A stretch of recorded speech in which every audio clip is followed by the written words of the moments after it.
ত্রিপুরায় আপনাদের স্বাগত। আপনাদের সঙ্গে আমি সঞ্চিতা। প্রথমে দেখে নিচ্ছে খবর শিরোনাম।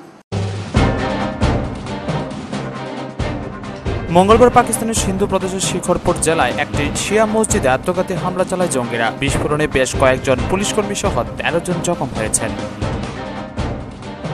ছন্দে ফিরেছে বেঙ্গালুরু। সোমবার সংঘর্ষের পর বলবৎ ছিল কার্ফু, তবে বুধবার অনেকটাই স্বাভাবিক ছন্দে ফিরেছে হাইটেক গার্ডেন সিটি। সোনামুড়া মহকুমা শাসকের কাছে ডেপুটেশন দিতে গিয়ে মহকুমা শাসকের অনুপস্থিতিতে ডেপুটেশনের নামে মহকুমা শাসকের অফিসে ভাঙচুর চালায় বিজেপি কর্মী সমর্থকরা। ঘটনার নিন্দার ঝড় সব মহলে। ফিরে আসছি বিজ্ঞাপন বিরতির পর, সঙ্গে থাকুন।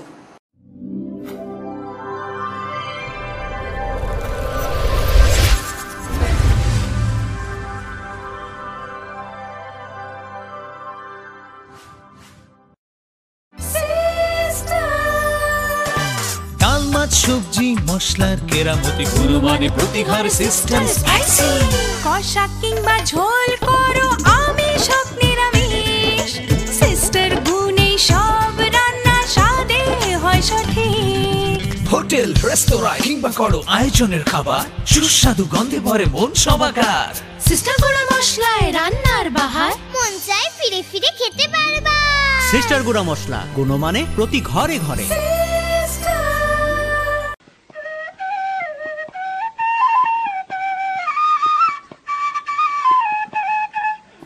সম্প্রীতি আমাদের চিরন্তন ঐতিহ্য।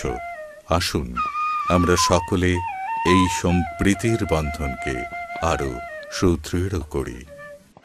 ত্রিপুরা সরকার। গুজবে কান দেবেন না, গুজব ছড়াতে দেবেন না। গুজবে বিভ্রান্তি সৃষ্টি হয়, শান্তি ও সম্প্রীতি বিনষ্ট করে। শান্তি ও সম্প্রীতি রক্ষায় সকলে এগিয়ে আসুন। ত্রিপুরা সরকার। We have lots to do when we have any kind of Dell product. Tulip collection laptops, all-in-one desktops, 2-in-1 laptops, mini laptops, XPS, and specially dedicated to crazy gamer. We have our Alienware gaming laptops. It takes your gaming experience to the next level. This is not the end. We have a large number of Dell recommended computer accessories at the right price. There is thousands of reasons to choose any kind of Dell and Dell recommended products. We love your work. That's why we deliver the power to do more. Info Solution Systems, opposite Ramnagar 2, Agartala, and East Thana Road, Babur Bazar, Dharmanagar. দাদা, ঘরের জন্য tin দেখাল না? দেখাচ্ছি। এই নিন tata শক্তি ঢেউটি। এটা লাগালে আপনি নিশ্চিন্ত। না না, আমরা গরিব মানুষ, টাটা শক্তি ঢেউ টিন কেনার ক্ষমতা আমাদের নেই। এগুলি খুব দামও হবে। কে বলেছে আপনাকে? টাটা শক্তি টিনের দাম এখন সবার হাতের নাগালে এবং সারা ত্রিপুরাতে একই দামে পাওয়া যাচ্ছে। তাছাড়া এখন 0.20 থেকে 0.63 পুরো টিনও পাওয়া যাচ্ছে। টাটা শক্তি ঢেউ টিন ISI স্ট্যান্ডার্ডের ওজন নির্ধারণ করে, তাই টিন হয় মজবুত ও শক্তিশালী। আর 120 GSM জিঙ্ক কোটেড হওয়ায় টিন টেকে বছরের পর বছর। সঙ্গে পাবেন টেস্ট সার্টিফিকেটও। তাহলে আমাদের টাটা শক্তি টিনিয়ে দিন। টাটা শক্তি ঢেউ টিন, থাকুন গর্বের সাথে। Authorized distributor Bajrang Steel Sales Corporation, BK Road, Palace Compound, Agartala. বিয়ে মানে নতুন জীবন, অনেক স্বপ্ন। স্বপ্ন পূরণে স্বর্ণকমল জুয়েলার্স। আকর্ষণীয় বিয়ের গয়নার অসংখ্য ডিজাইন নিয়ে স্বর্ণকমল জুয়েলার্স জানায় আপনাদের সাদর আমন্ত্রণ। স্বর্ণকমল জুয়েলার্স, আপনার যে আপন।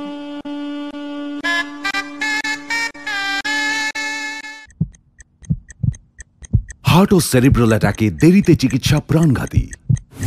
মনে রাখবেন, আন্তর্জাতিক মাপকাঠিতে চিকিৎসার গোল্ডেন আওয়ার প্রথম 2 ঘন্টা।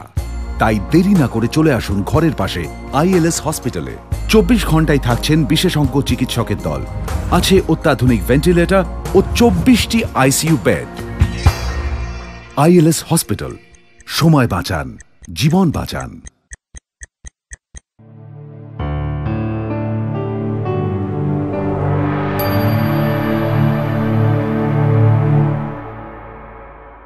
বিরতির পর স্বাগত। এখন খবর বিস্তারিত। মঙ্গলবার পাকিস্তানের সিন্ধু প্রদেশে শিখরপুর জেলার একটি শিয়া মসজিদে আত্মঘাতী হামলা চালায় জঙ্গিরা। বিস্ফোরণে বেশ কয়েকজন পুলিশকর্মী সহ 13 জন জখম হয়েছেন। সন্ত্রাসে কোনো ধর্ম হয় না, জাতি হয় না, আর তাই বাদ গেল না পবিত্র ঈদের সকালটাও। মঙ্গলবার পাকিস্তানের সিন্ধু প্রদেশে শিখরপুর জেলার একটি শিয়া মসজিদে আত্মঘাতী হামলা চালায় জঙ্গিরা। বিস্ফোরণে বেশ কয়েকজন পুলিশকর্মী সহ 13 জন জখম হয়েছেন। তার মধ্যে অন্তত 5 জনের অবস্থা আশঙ্কাজনক। পুলিশ জানিয়েছে, এই দিন সকালে প্রার্থনা স্বার্থে কয়েকশো মানুষ ভিড় করেছিলেন মসজিদ প্রাঙ্গণে, আর সেই সুযোগটাই কাজে লাগাতে চেয়েছিল আততায়ীরা। পুলিশ সূত্রে খবর, 4 জনের একটি দল এদিন পরিকল্পনা মাফিক বড়সড় হামলা ঘটাতে চেয়েছিল, তবে পুলিশি তৎপরতায় তার ভয়াবহতা অনেকটাই রুখে দেওয়া সম্ভব হয়েছে। এই দিন মসজিদের প্রধান প্রবেশ পথ দিয়েই ভিতরে ঢোকার চেষ্টা করেছিল 2 হামলাকারী। তাদের হাবে ভাবে পাহারায় থাকা পুলিশ কর্মীদের সন্দেহ হয় তারা তল্লাশি নিতে চান। সেই সময় আত্মঘাতী বিস্ফোরণ ঘটায় এক জঙ্গি। ঘটনার আকস্মিকতায় পুলিশের চোখে ধুলো দিয়ে পালায় অন্যজন। প্রায় একই সময়ে অন্য একটি প্রবেশদ্বারে আত্মঘাতী বিস্ফোরণ ঘটায় 3য় জন, তবে দ্বিতীয়বার আর ভুল করেনি পুলিশ। 4র্থ জন বিস্ফোরণ ঘটানো কিংবা পালানোর আগেই পুলিশের গুলিতে লুটিয়ে পড়ে। গ্রেপ্তার হওয়া ওই জঙ্গি আপাতত চিকিৎসাধীন। জঙ্গি সংগঠন এখনো এই হামলার দায় স্বীকার না করলেও পুলিশ মনে করছে ধৃত জঙ্গিকে জেরা করে এই বিষয়ে প্রয়োজনীয় তথ্য মিলবে। গত বছর জানুয়ারি মাসে এই শিখরপুর জেলাতে অন্য একটি শিয়া মসজিদে আত্মঘাতী হামলা চালিয়েছিল জঙ্গিরা। সেবার 61 জনের মৃত্যু হয়েছিল। ব্যুরো রিপোর্ট, খবর ত্রিপুরা। ছন্দে ফিরেছে বেঙ্গালুরু। সোমবার সংঘর্ষের পর বলবৎ ছিল কারফিউ, তবে বুধবার অনেকটা স্বাভাবিক ছন্দে ফিরেছে হাইটেক গার্ডেন সিটি। শহরে সর্বত্রই কারফিউ প্রত্যাহার করা হয়েছে। ছন্দে ফিরছে বেঙ্গালুরু। সোমবারের সংঘর্ষের পর গতকালও থমথমে ছিল গোটা শহর, বলবৎ ছিল কারফিউ, তবে আজ অনেকটা স্বাভাবিক ছন্দে ফিরছে হাইটেক গার্ডেন সিটি। শহরের সর্বত্রই কারফিউ প্রত্যাহার হয়েছে আজ, তবে তথ্য প্রযুক্তি হারে সতর্কতামূলক নির্দেশিকা জারি রাখা হয়েছে। খুলেছে অনেক স্কুল এবং কলেজ। আজ সকাল থেকে স্বাভাবিক হয়েছে বেঙ্গালুরু মেট্রো রেলের পরিষেবা। গতকাল সন্ধ্যে থেকে শহরের বাস পরিষেবা সচল হয়েছে, তবে কর্ণাটক স্টেট রুট ট্রান্সপোর্ট কর্পোরেশনের যেসব বাস তামিলনাড়ু এবং কেরল যায় সেগুলো আজ চালু হয়নি। গত সপ্তাহে সুপ্রিম কোর্ট কর্ণাটক সরকারকে নির্দেশ দিয়েছিল কাবেরীর 15,000 কিউসেক জল ছাড়তে হবে তামিলনাড়ুকে। এই রায়ের পর থেকেই শুরু হয় গোলমাল চরমে ওঠে সোমবার, যখন শীর্ষ আদালত ইঙ্গিত দেয় আরো বেশি জল ছাড়তে হতে পারে কর্ণাটককে। তুমুল বিক্ষোভ আছড়ে পড়ে পথে ঘাটে। বেশ কিছু বাসে আগুন দেওয়া হয়। হিংসা থামাতে পুলিশের গুলিতে সোমবারে মৃত্যু হয় একজনের। গুলিবিদ্ধ আরেকজন মঙ্গলবার মারা যান হাসপাতালে। ওই দিনের ঘটনায় গ্রেপ্তার করা হয় প্রায় 350 জনকে। ব্যুরো রিপোর্ট, খবর ত্রিপুরা। সোনামুড়া মহকুমা শাসকের কাছে ডেপুটেশন দিতে গিয়ে মহকুমা শাসকের অনুপস্থিতিতে ডেপুটেশনের নামে মহকুমা শাসকের অফিসে ভাঙচুর চালায় বিজেপি কর্মী সমর্থকরা। ঘটনায় নিন্দার ঝড় বইছে সব মহলে। ডেপুটেশনের নামে এক ন্যাক্কারজনক ঘটনার সাক্ষী রইল সোনামুড়াবাসী। এই ঘটনায় নিন্দার ঝড় উঠেছে সচেতন মহলে। বুধবার ভারতীয় জনতা পার্টির রাজ্যব্যাপী কর্মসূচির অঙ্গ হিসেবে সোনামুড়া মন্ডল কমিটির উদ্যোগে 11 দফা দাবি নিয়ে এক ডেপুটেশন প্রদান করতে যায় সোনামুড়া মহকুমা শাসকের নিকট। কিন্তু সেখানে গিয়ে বিজেপি কর্মী সমর্থকরা মহকুমা শাসক সুমিত লোধকে তার দপ্তরে না পেয়ে বিক্ষোভ দেখাতে শুরু করে। একটা সময় ক্ষুব্ধ বিজেপি কর্মী সমর্থকরা মহকুমা শাসকের চেম্বারে প্রবেশ করে এবং ব্যাপক ভাঙচুর চালায়। ভেঙে ফেলা হয় এসডিএম কক্ষের চেয়ার টেবিল সহ বিভিন্ন সামগ্রী। কক্ষের বাইরে লাগানো নেম প্লেটটিও ভেঙে ফেলে বিজেপির উচ্ছৃঙ্খল কর্মী সমর্থকরা। এখানে ক্ষান্ত থাকেনি বিজেপি কর্মী সমর্থকরা। মহকুমা শাসক কার্যালয় থেকে বেরিয়ে সোনামুড়া ব্রিজচমুড়িতে পথ অবরোধে বসে বিজেপি নেতা কর্মী সমর্থকরা। পথ অবরোধের ফলে চরম ভোগান্তির শিকার হতে হয়েছে যাত্রী সাধারণকে। সোনামুড়া কাঠালিয়া ও সোনামুড়া আগরতলা সড়কে উভয় দিক থেকে আসা গাড়ি আটকে পড়ে অবরোধের ফলে। আমরা রাধানগর যাও আসি, রাস্তা বিজেপি তারা অবরোধ করুনে আমরা অনেক কম দেরি করতেছি। এতে আপনাদের কি সমস্যা হইতেছে? আমরা বিরাট যাওয়ার অসুবিধা হইতেছে, ঘন্টা যাওয়ার দাঁড়াই রয়েছে। কেদাবাড়ি গেছিলাম, কেদাবাড়ি থেকে কাটালিয়া যাবো, প্রায় 1 ঘন্টা পর্যন্ত বিজেপি রাস্তা অবরোধ করে রাখছে। আমরা কোনো দিকে যেতে পারতেছি। ওই তো প্যাসেঞ্জারের সমস্যা, গাড়ির ড্রাইভারের সমস্যা। এটা তো ঠিক না, মাইকিং করে করলে ভালো হইতো আর কি। মাইকিং হইতো না। প্রায় 2 ঘন্টা অবরোধ চলার পর ঘটনাস্থলে আসেন বিজেপির রাজ্য সভাপতি বিপ্লব কুমার দেব। তিনি বিজেপির ক্ষুব্ধ কর্মী সমর্থকদের সাথে কথা বলেন এবং সড়ক অবরোধ মুক্ত করেন। যদিও সম্পূর্ণ ঘটনায় পুলিশ নীরব দর্শকের ভূমিকা পালন করছে বলে অভিযোগ প্রত্যক্ষদর্শীদের। বিজেপির রাজ্য সভাপতি বিপ্লব কুমার দেব সাংবাদিকদের মুখোমুখি হয়ে জানান, গত 23 জুলাই আগরতলায় আইপিএফটির তাণ্ডবের প্রসঙ্গ তুলে বলেন, সেদিনের ঘটনার পেছনে হাত ছিল শাসক সিপিএম এর, আর আজকের এই এসডিএম কার্যালয়ে ভাঙচুরের পেছনেও হাত রয়েছে সিপিএম এর। এর পেছনে কোনো বিজেপি কর্মী সমর্থকদের হাত নেই। মানিক সরকারের এই সরকার গত 23 তারিখ আগরতলাতে যেই কার্যক্রমটা আইপিএফটির মিছিলের মধ্যে করেছে, আজকে সোনামুড়াতে এসডিএম অফিসে সিপিএমের কার্যকর্তারা ভিতরে ঢুকে ভাঙচুর করে সেটা ভারতীয় জনতা পার্টির উপরে আরোপ লাগানোর জন্য ছুটে, এখানে আমার নির্ধারিত কার্যক্রম ছিল না, আপনারা জানেন, অবগত আছেন জার্নালিস্ট সাংবাদিক ভাইরা। আমি সেখান থেকে ছুটে এসেছি, এখানে এসপি এবং ডিএমকে আমি রাস্তাতে ফোন করেছি, এরা পৌঁছতে পারেননি, কিন্তু আমি উদয়পুর দিকে এখানে পৌঁছে গেছি। বিজেপির রাজ্য সভাপতি বিপ্লব কুমার দেব হুমকি দেন আগামী দিনে তার দল রাজ্যে যে কোনো স্থানে সভা মিছিল কিংবা যে কোনো ধরনের আন্দোলন কর্মসূচি সংগঠিত করার ক্ষেত্রে রাজ্য প্রশাসনের কোনো রকম আগাম অনুমতি নেবেন না। তাছাড়া আগামী দিনে বিজেপি দল সড়ক অবরোধ, বন্ধ সহ বিভিন্ন কর্মসূচির মাধ্যমে রাজ্যের স্কুল, কলেজ, অফিস, আদালত এমনকি রাজ্য জুড়ে প্রশাসনকে পঙ্গু করে দেওয়া হবে বলেও হুমকি দেন বিজেপির রাজ্য সভাপতি।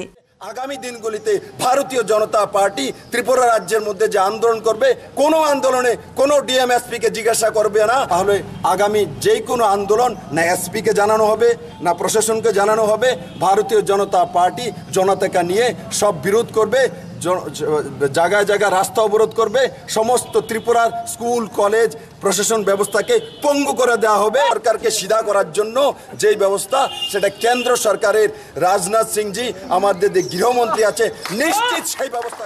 এছাড়া সোনামুড়ার বর্তমান মহকুমা শাসক সুমিত লুতকে আগামী দিনে দেখে নেওয়ার হুমকিও দেন বিজেপির রাজ্য সভাপতি। আমাদেরকে নরেন্দ্র মোদীর পার্টিকে যারা কেন্দ্র সরকার চালাচ্ছে তাদেরকে আইন কানুন শেখানোর জন্য দরকার নেই, পারমিশন দিতে হয়। আগামী দিনগুলিতে এই এসডিএম টের পাবে আইন কানুন কিভাবে হয়, নিশ্চিত সেই বিষয়ে ভারতীয় জনতা পার্টি এদেরকে কোনো মতেই ছাড়া হবে না। এই এসডিএমকে আমি দেখব যে ওনার আইন কানুন কিভাবে উনি আমাদেরকে শেখান, সেই নিশ্চিত ব্যবস্থা ভারতীয় জনতা পার্টি করবে।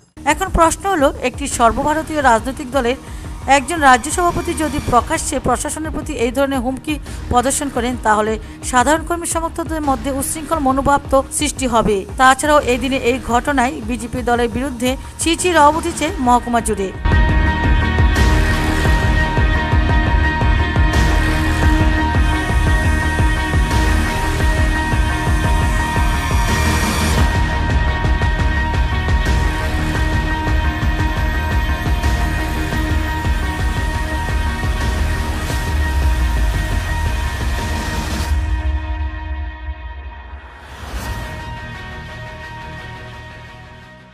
ব্যুরো রিপোর্ট, খবর ত্রিপুরা। আবারও নিয়ে নিচ্ছে ছোট্ট বিজ্ঞাপন বিরতির সঙ্গে থাকুন।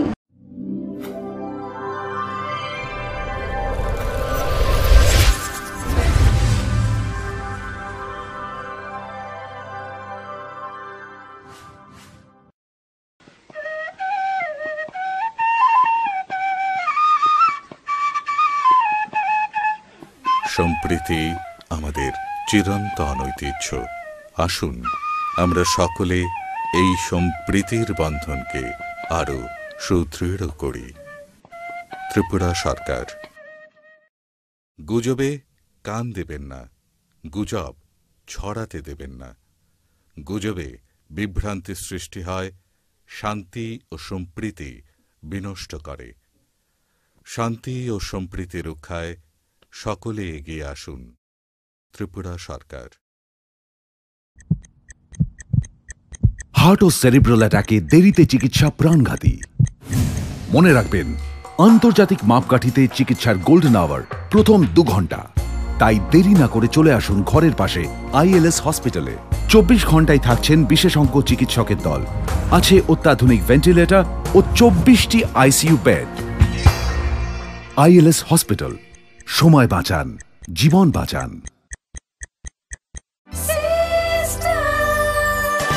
ডাল, মাছ, সবজি, মশলার কেরামতি, গুরুমানে প্রতিঘর system spicy.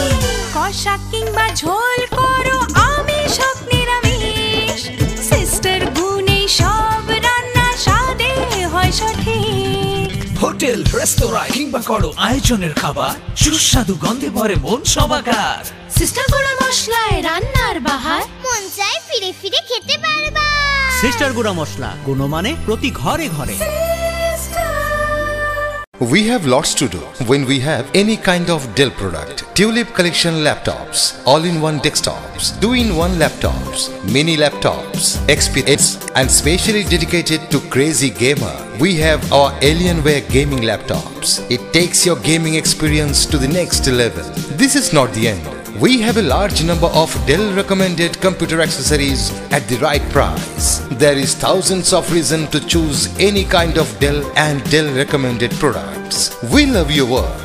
That's why we deliver the power to do more. Info Solution Systems, opposite Ramnagar 2, Agartala, and East Thana Road, Babur Bazar, Dharmanagar. বিয়ে মানে নতুন জীবন, অনেক স্বপ্ন, স্বপ্ন পূরণে স্বর্ণকমল জুয়েলার্স।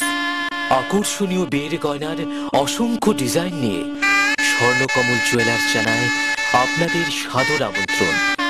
স্বর্ণকমল জুয়েলার্স, আপনার যে আপন।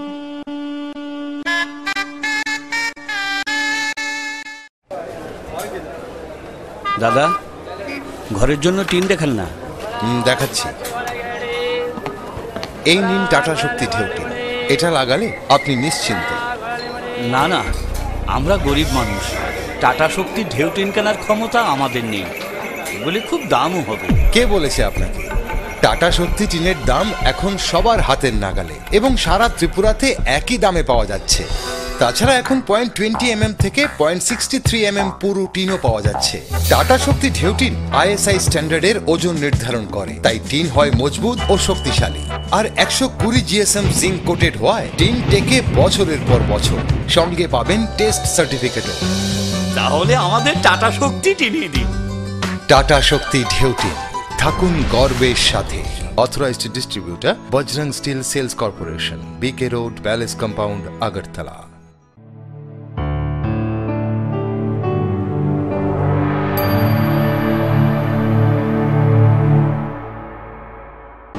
বিজ্ঞাপন বিরতির পর আবারও স্বাগত। সিপাহীজলা জেলার বিশ্রামগঞ্জে ITI অর্থাৎ শিল্প প্রশিক্ষণ কেন্দ্রের উদ্বোধন হলো বুধবার। এই উদ্বোধন করেন শিল্প বাণিজ্য দপ্তরের মন্ত্রী তপন চক্রবর্তী। বহু কাঙ্ক্ষিত সিপাহীজলা জেলার ITI অর্থাৎ শিল্প প্রশিক্ষণ কেন্দ্রের উদ্বোধন হলো আজ। বিশ্রামগঞ্জে শিল্প বাণিজ্য দপ্তরের মাননীয় মন্ত্রীর হাত ধরে উদ্বোধন হলো শিল্প প্রশিক্ষণ কেন্দ্রের। মন্ত্রী তপন চক্রবর্তী ছাড়াও উপস্থিত ছিলেন তথ্য সংস্কৃতি মন্ত্রী ভানুলাল সাহা, ক্রীড়ামন্ত্রী শহীদ চৌধুরী, জেলা সভাধিপতি ফখরুদ্দিন আহমেদ, বিধায়ক রমেন্দ্রনারায়ণ দেববর্মা, কেশব দেববর্মা সহ আরো অনেকেই। 2015 সালে শিলান্যাস হয়েছিল এই কেন্দ্রের। 5.38 একর জমির মধ্যে 10 কোটি টাকা ব্যয়ে কাজটি সম্পন্ন করেন RD দপ্তর। মোট 8টি ট্রেডসে প্রশিক্ষণ শুরু হবে এই কেন্দ্রে। এর মধ্যে 1 বছর, 2 বছর, এমনকি স্বল্প মেয়াদী প্রশিক্ষণও দেওয়া হবে। রয়েছে সুসজ্জিত হোস্টেলের 50 আসন বিশিষ্ট। আজ বিশ্রামগঞ্জবাসী সহ সমস্ত মহকুমাবাসীর অত্যন্ত আনন্দের দিন। মানুষের উপকারে যাবে এমন সব নতুন নতুন বিষয় নিয়ে আমাদের আলোচনা করতে হয়েছে, সিদ্ধান্ত নিতে হয়েছে, যেগুলো পরবর্তী সময় আপনারা জানবেন। এইসব কারণে প্রায় 2 ঘন্টা আমরা সময় পিছিয়ে দিতে হবে। রাজ্য সরকারের একটা উদ্দেশ্য আছে, এই কেন্দ্রগুলোর মাধ্যমে আমাদের রাজ্যের শিক্ষিত, অর্ধশিক্ষিত, অল্প শিক্ষিত যে সমস্ত ছেলেরা মেয়েরা আছে, বেকার যুবক যুবতীরা আছে, তাদেরকে বিভিন্ন ট্রেডে প্রশিক্ষণ দিয়ে দক্ষ করে তোলা। বিশ্রামগঞ্জে এই ITI প্রতিষ্ঠিত হল। এখানে আনুষ্ঠানিক উদ্বোধনের মধ্য দিয়ে এখানে শিক্ষার কাজ শুরু হবে। সাধারণ শিক্ষা, মাধ্যমিক, দ্বাদশ মানের শিক্ষা নিয়ে কতগুলো কোর্স করার সুযোগ এখানে সম্প্রসারিত করা হবে। আবার ন্যূনপক্ষে ক্লাস 8 পাস বা তার উপরে মাধ্যমিক অনুত্তীর্ণ ছেলেমেয়েদের উপযোগী কোর্সও 2-1টা থাকবে। ITI গুলো একটা বিশেষ ভূমিকায় রয়েছে। এতে সরকারি চাকরির যতটা না সুযোগ হবে, তার থেকে বেশি সুযোগ হবে এই দক্ষতাকে কাজে লাগিয়ে বেসরকারি ভাবে কর্মসংস্থান এবং রোজগারের ব্যবস্থা। ব্যুরো রিপোর্ট, খবর ত্রিপুরা। বুধবার তেলিয়ামুড়া পঞ্চায়েত সমিতির হল গৃহে অনুষ্ঠিত হল তেলিয়ামুড়া ব্লক ভিত্তিক বনমহোৎসব। অনুষ্ঠানের শুভ সূচনা করেন ত্রিপুরা বিধানসভার বিধায়িকা গৌরী দাস। একটি গাছ একটি প্রাণ, একটি গাছের বাড়ি একটি জীবনকে সুস্থ, সবল ও নির্মল রাখতে তাই বৃক্ষরোপণ অনুষ্ঠান বা বনমহোৎসবকে একটি সরকারি বা বেসরকারি অনুষ্ঠানের মধ্যে সীমাবদ্ধ না রেখে মানব জীবনের প্রতিটি সামাজিক জীবনে বৃক্ষরোপণ করা উচিত। তেলিয়ামুড়া ব্লক ভিত্তিক বনমহোৎসব অনুষ্ঠানে বক্তব্য রাখতে গিয়ে এমনটাই বললেন ত্রিপুরা বিধানসভার বিধায়িকা গৌরী দাস। বুধবার সকাল 11 কোটিকায় তেলিয়ামুড়া পঞ্চায়েত সমিতির হলগৃহে অনুষ্ঠিত হয় এই বনমহোৎসব। বিধায়িকা গৌরী দাস প্রদীপ প্রজ্বলনের মধ্য দিয়ে এই অনুষ্ঠানের শুভ সূচনা করেন। এছাড়া উপস্থিত ছিলেন তেলিয়ামুড়া পঞ্চায়েত সমিতির chairman Amaresh Chowdhury, Teliamura BSC chairman Dayamati Debbarma, জেলা পরিষদের সদস্য ধীরেন্দ্রচন্দ্র দেবনাথ সহ অনেকে। অনুষ্ঠানের শুরুতে স্বাগত ভাষণ রাখেন বিডিও কিষাণ দে। আলোচনা করেন বিধায়িকা গৌরী দাস, দয়ামতী দেববর্মা, অমরেশ চৌধুরী। পেয়েছি সবুজ বন লাগিয়ে শীতল হবে, মানে বিভিন্নভাবে সঙ্গীতের মধ্যে এসেছে। তো আমরা জানি একটা গাছ মানে একটা জীবন, জীবন কিভাবে হয় তো আমরা তো সেটা জানা আমাদের, যারা আমরা শিক্ষিত হই অশিক্ষিত হই, আমরা যে অক্সিজেন আমাদের নিতে হয়, অক্সিজেন ছাড়া তো আমরা বাঁচতে পারবো না। অক্সিজেন আমাদের নিতে হয়, আমাদের কার্বন ডাই অক্সাইড সেটা বর্জন করতে হয়। শ্বাস নিচ্ছি আমাদের অক্সিজেন এবং যেটা ফেলছি কার্বন ডাই অক্সাইড। যদি আমাদের গাছ না থাকে তাহলে আমরা অক্সিজেনটা কোথা থেকে নেব? আমরা অনেকেই বন ধ্বংস করছি। মানুষের প্রয়োজনে গাছ প্রয়োজন আছে, গাছ কাটা হবে, কাঠের প্রয়োজনে, বিভিন্ন প্রয়োজনে গাছ কাটা হয়। কিন্তু একটা জিনিস আমাদের লক্ষ্য রাখতে হবে যে আমরা একদিকে যেমন গাছ কাটবো, আরেকদিকে গাছ, নতুন গাছ লাগিয়ে তাকে রক্ষা করতে হবে। অনেক নতুন নতুন গাছ লাগানো হয়, কিন্তু দুর্ভাগ্যের বিষয়ে আমরা লক্ষ্য করি যত গাছ আমরা লাগাই তার একটা বড় সংখ্যায় গাছ আমরা রক্ষণাবেক্ষণ করে তাকে বড় করতে পারি না। বা আমরা একটা জিনিস লক্ষ্য করি, আমাদের পৃথিবীর যে উন্নত দেশগুলি রয়েছে, উন্নত দেশের মধ্যে প্রতিনিয়ত যে হারে বন ধ্বংস হচ্ছে, সেই তুলনায় আমাদের ভারতবর্ষ একটু ভালো জায়গায় আমরা আছি। এরপর অতিথিরা তেলিয়ামুড়া পঞ্চায়েত সমিতির দপ্তর, নবনির্মিত মহকুমা হাসপাতাল ও মৎস্য দপ্তরের সামনে বৃক্ষরোপণ করেন। ব্যুরো রিপোর্ট, খবর ত্রিপুরা। শান্তিরবাজার মহকুমার অন্তর্গত বীরচন্দ্রমনু বাজারে আইপিএফটির ডাকে অনুষ্ঠিত হয় 6 ঘন্টার গণঅবস্থান। শান্তিরবাজার মহকুমার অন্তর্গত বীরচন্দ্রমনু বাজারে আইপিএফটির ডাকে অনুষ্ঠিত হয় 6 ঘন্টার গণঅবস্থান। 23 আগস্ট আইপিএফটির মিছিলের উপর আক্রমণের প্রকৃত ঘটনা উদ্ঘাটনের জন্য সিবিআই তদন্ত চেয়ে আজ এই গণঅবস্থান সংগঠিত করা হয়। এই গণঅবস্থানে উপস্থিত ছিলেন আইপিএফটির কেন্দ্রীয় কমিটির সাধারণ সম্পাদক রানাকিশোর রিয়াং, বিভাগীয় প্রেসিডেন্ট বলিন্দ রিয়াং, বিভাগীয় উপদেষ্টা কমিটির সদস্য মানিক রিয়াং, বিভাগীয় সদস্য নগেন্দ্র জমাতিয়া সহ অন্যান্য ব্যক্তিবর্গরা। রানাকিশোর রিয়াং এই গণঅবস্থানের মূল কারণগুলি সকলের সামনে তুলে ধরেন। গণঅবস্থানের মূল উদ্দেশ্যটা হলো আমাদের গত 23 তারিখ আগস্ট 2016 আগরতলা আমরা বিভিন্ন বছরের ন্যায় যখন এডিসি দিবস পালন করতে যাচ্ছি, মানে এডিসি এলাকাকে পৃথক পুনরাজ্য করার জন্য আমরা দিন প্রত্যেক বছরই পালন করি। করার জন্য আমরা যখন এডিসিকে পৃথক পুনরাজ্য দিবস হিসাবে পালন করতে যাই, তখন আমাদের মিছিলের শেষ প্রান্তে, মানে শেষের দিকে, আমাদের 3 তলা থেকে সেই কর্নেল চৌমনির একটু আগে দৈনিক সংবাদের পাশাপাশি বা ওইখানে 3 তলা বিল্ডিং থেকে কে বা কাহারা প্রথম আমাদের মিছিলের উপরে তারা ইট পাটকেল ছুঁড়ে, মদ বোতল, রামের বোতল সেটা দিয়ে তারা আমাদেরকে ছুঁড়ে মারে, তাদের এখানে দাওয়া করে এবং এর সঙ্গে সঙ্গে 3 দিক থেকে দাও লাঠি ছুটা নিয়ে পরিকল্পিতভাবে তারা আমাদের মিছিলের উপর আক্রমণ করে। এবং এটার পরে ত্রিপুরা রাজ্যে প্রত্যেক প্রান্তে সুস্থ বিচার ছাড়া, প্রমাণ ছাড়া একতরফাভাবে তারা আমাদের আইপিএফটিকে দোষারোপ করে। আমি বা আমাদের পার্টি আইপিএফটি পার্টি বলতে চাই, দোষী প্রথমে সাব্যস্ত হোক, প্রমাণ করা হোক, তারপরে কে কারা করেছে, কোন দল করেছে, কে এই দলের সঙ্গে যুক্ত আছে, তারা এই যে ভিডিও ফুটাজ, সেই দিনে 100টার বেশি ক্যামেরা আছে, বিভিন্ন মিডিয়া, ত্রিপুরাতে এখন প্রচুর মিডিয়া আছে, বিভিন্ন পত্রপত্রিকা আছে, তাদের দ্বারা যেখানে তাদের ক্যামেরার মধ্যে বন্দী আছে সেটা প্রকাশ করা হোক। এবং আমাদের পার্সোনালি আমাদের কাছে প্রচুর ক্যামেরা বন্দী আছে, সেই পিকচারগুলো নিয়ে পুলিশের যে মিডিয়া কালেকশন করা পিকচারগুলো নিয়ে সেটা করে তদন্ত করা হোক, তারপর দোষী সাব্যস্ত করা হোক এবং এটা সিবিআই দ্বারা এই ঘটনা সুস্থ তদন্ত করা হোক, এই দাবি আমরা আজকে রেখে 6 ঘন্টা গণঅবস্থানে সারা রাজ্যব্যাপী আমরা বসছি। এই গণঅবস্থানকে কেন্দ্র করে পুলিশ প্রশাসন থেকে প্রচুর নিরাপত্তা দেওয়া হয়েছে। ব্যুরো রিপোর্ট, খবর ত্রিপুরা। গত 7 সেপ্টেম্বর ঊনকোটি জেলা শাসকের সংবাদ প্রতিনিধিদের সাথে অসৌজন্যমূলক আচরণের প্রতিবাদে ত্রিপুরা ওয়ার্কিং জার্নালিস্ট অ্যাসোসিয়েশনের কৈলাসহর মহকুমা কমিটি রাজ্যের রাজ্যপাল, মুখ্যমন্ত্রী এবং মুখ্য সচিবের দ্বারস্থ হয়েছেন।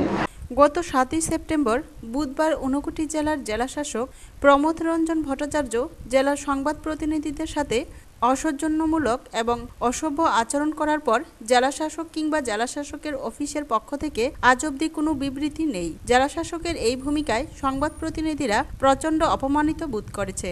জেলাশাসকের এই অসহযোগিতার বিষয়ে তদন্ত ও উপযুক্ত ব্যবস্থা গ্রহণের জন্য সাংবাদিকদের সংগঠন ত্রিপুরা ওয়ার্কিং জার্নালিস্ট অ্যাসোসিয়েশনের কৈলাসহর মহকুমা কমিটি রাজ্যের রাজ্যপাল, মুখ্যমন্ত্রী এবং মুখ্য সচিবের দ্বারস্থ হয়েছে। কমিটির তরফ থেকে কুরিয়ারে লিখিত পত্র পাঠানো হয়েছে। মহকুমা কমিটি সিদ্ধান্ত নিয়েছে আগামী 30 সেপ্টেম্বর পর্যন্ত অপেক্ষা করবে।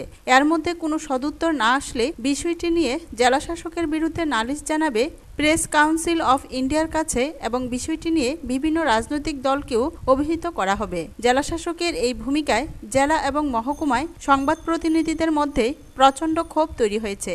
ব্যুরো রিপোর্ট, খবর ত্রিপুরা। টিওআইএফ সোনামুড়া বিভাগের অন্তর্গত বিজয়নগর 7ম অঞ্চল সম্মেলন অনুষ্ঠিত হয় বুধবার। এদিন সম্মেলনের সূচনা করেন টিওআইএফ কেন্দ্রীয় কমিটির সভাপতি রাজেন্দ্র রিয়াং। রাজ্য জুড়ে চলছে রাজ্যের উপজাতি যুব ফেডারেশন তথা টিওআইএফ এর ইউনিট ও অঞ্চল সম্মেলন। টিওআইএফ সোনামুড়া বিভাগের অন্তর্গত বিজয়নগর 17তম অঞ্চল সম্মেলন অনুষ্ঠিত হয় বুধবার। এদিন সংগঠনের পতাকা উত্তোলন করে সম্মেলনের সূচনা করেন টিওআইএফ কেন্দ্রীয় কমিটির সভাপতি রাজেন্দ্র রিয়াং। তারপর একে একে শহীদ বেদিতে মাল্যদান ও ফুলদানের মাধ্যমে শহীদদের প্রতি শ্রদ্ধা জ্ঞাপন করেন উপস্থিত নেতৃত্বরা। সম্মেলনে উপস্থিত ছিলেন টিওআইএফ কেন্দ্রীয় কমিটির সভাপতি রাজেন্দ্র রিয়াং, সোনামুড়া বিভাগের সম্পাদক খরান্তিপুরা, সিপিএম সোনামুড়া বিভাগের সদস্য শুভা মিয়া, সিপিএম কুলুবাড়ি অঞ্চল সম্পাদক প্রিয়তম রুদ্র পাল সহ সংগঠনের অন্যান্য নেতৃত্বরা।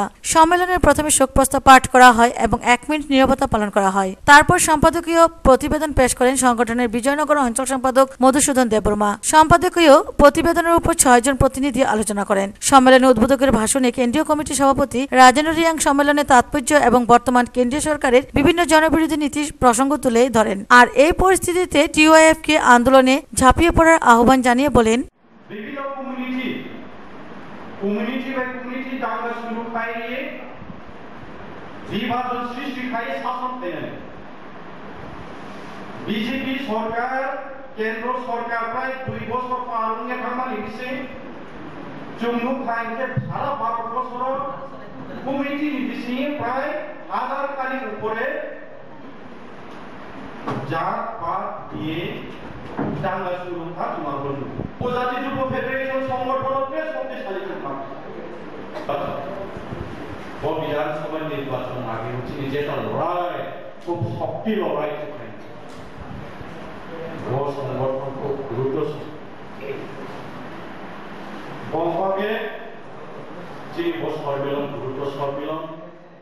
সংগঠনের বিদায়ী অঞ্চল সম্পাদক মধুসূদন দেববর্মা বলেন, 7ম সম্মেলন করতে যাচ্ছি। আজকে আমাদের বিজয়নগর অঞ্চলে টিওআইএফ এর সদ্যপদ গ্রহণ করে থেকে গত বছর পর্যন্ত আমরা 1000 প্রত্যেক বছরে, এরপরে আজকে নতুন সম্মেলন করে 7ম সম্মেলন করে আমরা চেষ্টা করব আগামীতে আরও আমাদের সভ্যপদ বাড়ানোর জন্য। এবং আজকে আমাদের সম্মেলন সাকসেসফুল বলে মনে হয়। সারা বিভাগের মধ্যে 8টা অঞ্চল আছে। 8টা অঞ্চলের মধ্যে আমরাও বিজয়নগর অঞ্চলও একটা অন্যতম অঞ্চল। তাই আমার আশা রাখবো যে আগামীতে আমরা আরও বেশি করে কাজ করার চেষ্টা করব এবং ইউনিটগুলিকে শক্ত মজবুত করার জন্য চেষ্টা করব। আমরা প্রতিনিধি আজকে 110 জন, 5টা ইউনিট প্রতিনিধি 110 জন। সম্মেলনে বিজয়নগর অঞ্চল এলাকার মোট 5টি ইউনিট থেকে 150 জন প্রতিনিধি উপস্থিত ছিলেন। সম্মেলন শেষে গঠিত হয় 23 জনের নতুন অঞ্চল কমিটি, যার সম্পাদক সভাপতি নির্বাচিত হন যথাক্রমে রঞ্জিত দেববর্মা ও মধুসূদন দেববর্মা। সুকান্ত বর্মনের রিপোর্ট, খবর ত্রিপুরা। কৈলাসহরের ইরানি থানার পুলিশ আন্তর্জাতিক জঙ্গি দমনে বড় ধরনের সাফল্য পেল বলা চলে। কৈলাসহরের রাঙ্গাউটি গ্রাম থেকে এক যুবককে আটক করে কৈলাসহর সিজিএম আদালতে তোলা হলে আদালত তাকে রিমান্ডে পাঠায়। কৈলাসহরে ইরানি থানার পুলিশ আন্তর্জাতিক জঙ্গি দমনে বড় ধরনের সাফল্য পেল বলা যায়। ইরানি থানার অন্তর্গত কৈলাসহরে উত্তরাঞ্চল হিসেবে পরিচিত রাঙ্গাউটি গ্রাম পঞ্চায়েতের 1 নং ওয়ার্ডের বাসিন্দা হারুন আলীর বাড়ি থেকে বাংলাদেশের যুবক এমাদ আহমেদ খানকে গ্রেপ্তার করে ইরানি থানার পুলিশ অফিসার সঞ্জয় দেববর্মা সহ বিশাল পুলিশ এবং টিএসআর বাহিনী। ভারত বাংলাদেশের সীমান্ত লাগোয়া রাঙ্গাউটি গ্রামটি অবস্থিত। পুলিশ এমাদ আহমেদ খানকে সোমবার কৈলাসহরের সিজিএম কোর্টে তুলে এবং পুলিশ রিমান্ডের দাবি করে কোর্টের কাছে সিজিএম এমাদকে পুলিশ রিমান্ডে পাঠায়। প্রাথমিক তদন্তে পুলিশ সূত্রে জানা গেছে ধৃত এমাদ আহমেদ খানের বয়স 35 এবং বাড়ি বাংলাদেশের সিলেট জেলার মৌলভীবাজারে। এমাদ পাসপোর্ট ছাড়াই ভারতে এসেছে এবং কৈলাসহরের রাঙ্গাউটি সীমান্ত দিয়ে চোরাই পথে এসেছে। রাঙ্গাউটি বিউপি 1849 নং পিলারের দিকে সীমান্ত পেরিয়ে এসেছে। Emad hardware engineer. এমাদ পড়াশোনা করেছিল পশ্চিমবঙ্গের দার্জিলিং এ। এমাদ প্রায় সময় লন্ডন, আফগানিস্তান প্রভৃতি দেশে যাতায়াত করে। ব্যুরো রিপোর্ট, খবর ত্রিপুরা। ত্রিপুরা বিড়ি শ্রমিক সংঘ বিশালগড় বিভাগীয় কমিটির পক্ষ থেকে 10 দফা দাবিতে ডেপুটেশন দেওয়া হয় বিশালগড় শ্রম দপ্তর অধিকর্তার নিকট। বুধবার ত্রিপুরা বিড়ি শ্রমিক সংঘ বিশালগড় বিভাগীয় কমিটির পক্ষ থেকে বিশালগড় শ্রম দপ্তর অধিকর্তার নিকট ডেপুটেশন দেওয়া হয়। মিছিল করে শ্রম অধিকর্তা অফিসের নিকটে এক সভাও করা হয়। 10 দফা দাবিতে এই ডেপুটেশন দেওয়া হয়। এই সভায় উপস্থিত ছিলেন বিড়ি শ্রমিক সংঘের বিশালগড় বিভাগীয় কমিটির সম্পাদক সজল ভক্ত চৌধুরী, বিড়ি শ্রমিক ইউনিয়নের রাজ্য সম্পাদক মনমোহন দাস ও ভূষণ সাহা সহ আরো অন্যান্যরা উপস্থিত ছিলেন। তাদের দাবিগুলির মধ্যে উল্লেখযোগ্য হল সারা রাজ্যে যে হারে মজুরি দেওয়া হয় তা অবিলম্বে বিশালগড় বিভাগে চালু করতে হবে। পরবর্তী সময়ে মজুরি 200 টাকা করতে হবে। নিয়ম অনুযায়ী বোনাস প্রদান করতে হবে। শ্রমিকদের কাজ বন্ধ করে বিভিন্ন রাজ্য থেকে বিড়ি আমদানি করা বন্ধ করতে হবে এবং শ্রমিকদের নিয়মিতভাবে প্রাপ্য মজুরি প্রদান করতে হবে। শ্রমিক সংঘ বিশালগড় মহকুমার কমিটির উদ্যোগে আজকে 10 দফা দাবিকে সামনে রেখে আমরা শ্রম পরিদর্শকের নিকট আমরা মিলিত হয়েছি। আজকে দীর্ঘদিন যাবৎ আমরা লক্ষ্য করছি যে রাজ্য সরকারের এবং শ্রম দপ্তর এবং সিআইটির নেতৃত্বে যে ত্রিপাক্ষিক মিটিংয়ে যে মজুরি নির্ধারণ হয়েছিল সেটা বিশালগড় সাব ডিভিশনে এখন পর্যন্ত কার্যকরী হচ্ছে না, যেটা অথচ সোনামুড়া এবং উদয়পুর মহকুমারগুলিতে হচ্ছে। তার জন্য আজকে আমরা শ্রম পরিদর্শকের কাছে এটা দৃষ্টি আকর্ষণ করছি, অবিলম্বে যাতে এই মজুরিটা আমাদের বিশালগড় মহকুমার এলাকার মধ্যে চালু হয়, ওনার দৃষ্টি আকর্ষণ করার জন্য আমরা এখানে মিলিত হচ্ছি।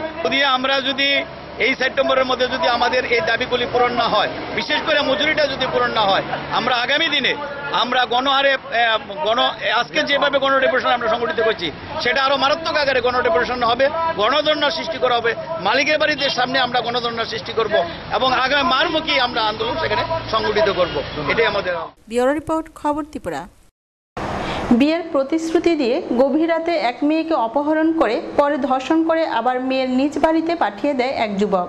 ঘটনা কৈলাসহর হীরাছড়া গ্রাম পঞ্চায়েতের 5 নং ওয়ার্ডের ডেপাছড়া এলাকায়। বিয়ের প্রতিশ্রুতি দিয়ে গভীর রাতে মেয়েকে অপহরণ করে নিয়ে ধর্ষণ করে মারধর করে মেয়েকে আবার মেয়ের বাড়িতে পাঠিয়ে দেয়। ঘটনাটি কৈলাসহর হীরাছড়া গ্রাম পঞ্চায়েতের 1 নং ওয়ার্ডের ডেপাছড়া এলাকায়। গত 24শে আগস্ট গভীর রাতে ডেপাছড়ার বাসিন্দা আফরোজ আলীর মেয়ে সোনালী আক্তার প্রাকৃতিক কাজে ঘর থেকে বেরোলে ওই এলাকার লিয়াকত আলীর ছেলে কামরুল আলী সোনালীকে ছুরি দেখিয়ে জোর করে কামরুলের বাড়িতে নিয়ে কামরুল সোনালীকে ধর্ষণ করে।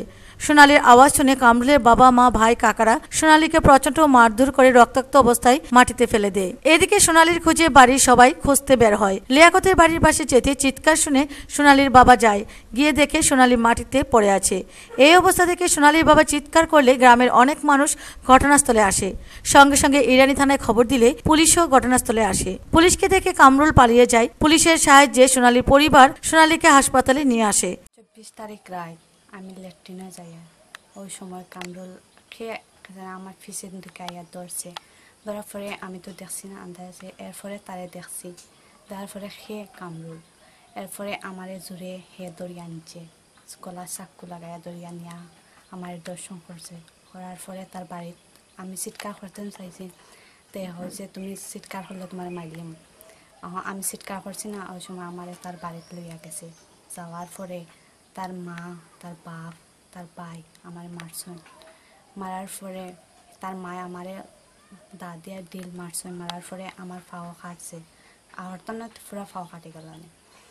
এরপরে আমি চিৎকার করছি, করার পরে আশেপাশের মানুষ আমার আব্বা তারা গেছেন, যাওয়ার পরে আমার অন্তনে উদ্ধার করি আনি। পরদিন পঞ্চায়েত অফিসে গ্রামের প্রধান সহ অন্যান্যরা বসে ঘটনাটির মীমাংসার জন্য। মীমাংসা বৈঠকে কামরুলের বাবা লিয়াকত আলী বলে সোনালীর সঙ্গে কামরুলে বিয়ে দেবে। এই প্রস্তাবে সোনালীর পরিবার রাজি হয়। যথারীতি নিয়ম মেনে মুসলিম ধর্ম অনুযায়ী সামাজিক বিয়ে এবং কোর্ট ম্যারেজও হয়। বিয়ের পর সোনালী তার বাড়িতে আসে, কিন্তু আজ অবধি কামরুলের পরিবার সোনালীকে বাড়িতে নেয়নি। গত 10 সেপ্টেম্বর সোনালীর বাবা কামরুলের বাড়িতে গেলে কামরুলের বাবা লিয়াকত আলী বলে যে তোমার মেয়েকে অন্য জায়গায় বিয়ে দিয়ে দাও, আমি তোমার মেয়েকে আমার বাড়িতে আনবো না। এই কথা শোনার পর সোনালীর বাবা ইরানি থানায় কামরুল এবং কামরুলের বাবা লিয়াকত আলী সহ 4 জনের বিরুদ্ধে মামলা করে। আমি তো চাইতেছি যে আমার যে মেয়ের এতটুক, প্রথমত তার ছেলে আমার মেয়েটারে জুড়ে নিল, 1। 2 নম্বর, ছেলের বাবা খাখা মিলিয়া আমার পঞ্চায়েত মিলিয়া সামাজিক বিয়া হইল, সরকারিভাবে বিয়া হইল, সুস্থ মতে হইতো। ওখন যে ছেলের বাবাই নেয় না, আমি ওখন সুস্থ বিচার কিভাবে পাইতাম? আমি তো মেয়ের বাবা অসহায়। পুলিশ কামরুলকে গ্রেপ্তার করে কৈলাসহর সিজিএম কোর্টে পাঠালে কোর্ট কামরুলের জেল হাজতের নির্দেশ দেয়। কামরুলের বাবা লিয়াকত আলী সহ অন্যান্যরা পলাতক। এলাকায় এখন তীব্র উত্তেজনা বিরাজ করছে। ব্যুরো রিপোর্ট, খবর ত্রিপুরা। খবর শেষ করার আগে আবারও দেখে নিচ্ছি খবর শিরোনাম। মঙ্গলবার পাকিস্তানের সিন্ধু প্রদেশের শিখরপুর জেলায় একটি শিয়া মসজিদে আত্মঘাতী হামলা চালায় জঙ্গিরা। বিস্ফোরণে বেশ কয়েকজন পুলিশকর্মী সহ 13 জন জখম হয়েছেন। ছন্দে ফিরেছে বেঙ্গালুরু। সোমবার সংঘর্ষের পর বলবৎ ছিল কার্পুর, তবে বুধবার অনেকটাই স্বাভাবিক ছন্দে ফিরেছে হাইটেক গার্ডেন সিটি। সোনামুড়া মহকুমা শাসকের কাছে ডেপুটেশন দিতে গিয়ে মহকুমা শাসকের অনুপস্থিতিতে ডেপুটেশনের নামে মহকুমা শাসকের অফিসে ভাঙচুর চালায় বিজেপি কর্মী সমর্থকরা। ঘটনা নিন্দার ঝড় সব মহলে। এখনকার মতো খবর এ পর্যন্তই। সঙ্গে থাকুন, দেখতে থাকুন খবর ত্রিপুরা। নমস্কার।